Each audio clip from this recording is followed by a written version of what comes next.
ደጀን በአማራ ክልል ውስጥ ካሉ ስትራቴጂክ ከተማዎች ውስጥ አንዷ ናት። መገኛዋ በአማራ ክልል ምስራቅ ጎጃም ዞን ከሚገኙ የከተማ አስተዳደሮች መካከል አንዷ ስትሆን ስትራቴጂካዊ ቦታ ናት።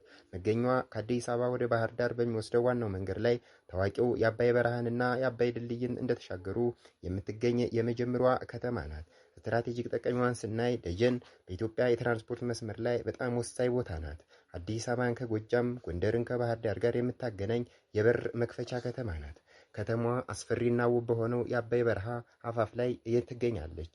መንገደኞች በረሃውን ከመሻገራቸው በፊት ወይም ከተሻገሩ በኋላ እረፍት የሚያደርጉባት የንግድ ማዕከል ናት። ኢኮኖሚና መሰረተ ልማቷን ስንመለከት የደጀን ከተማ በአሁኑ ወቅት የጂፕሰም ውጤቶችን በማምረት በኩል በከፍተኛ ሁኔታ እየታወቀች የመጣችው በግዙፉ የትመን ጂፕሰም ፋብሪካ በሚያመርታቸውና በተለያዩ የአገሪቱ ክፍል በሚልካቸው የምርቶች መገኛ ስፍራ በመሆኗ በከተማዋና አካባቢ የጂፕሰም ክምችት ያለበት መሆኑን የበለጠ እንድትታወቅ አድርጓታል።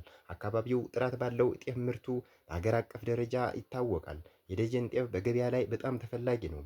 የንግድ እንቅስቃሴዋን ስንመለከት በየቀኑ በመቶዎች የሚቆጠሩ የጭነትና የህዝብ ማመላለሻ ተሽከርካሪዎች በከተማዋ ስለሚያልፉ የሆቴልና የንግድ እንቅስቃሴዋ የተሻለ ነው።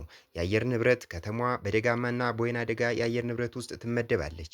ይሁን እንጂ ወደ አባይ በረሃ ዝቅ እያሉ የሚሄዱ ከሆነ ግን አየሩ ሞቃታማ እየሆነ ይሄዳል። በአጭሩ የደጀን ከተማ የጤፍ ምርት ማዕከል፣ የተለያዩ ኢንዱስትሪዎች መገኛ፣ በአካባቢው ባሉ ቀበሌዎች የማዕድናት ክምችት ስፍራና ፍጹም ስራ ወዳድ ማህበረሰብ ያለባትና የጎጃም መግቢያና መውጫ በር በመሆኗ በኢኮኖሚ ረገድ በጣም ከፍተኛና ተፈላጊ ከተማ ናት።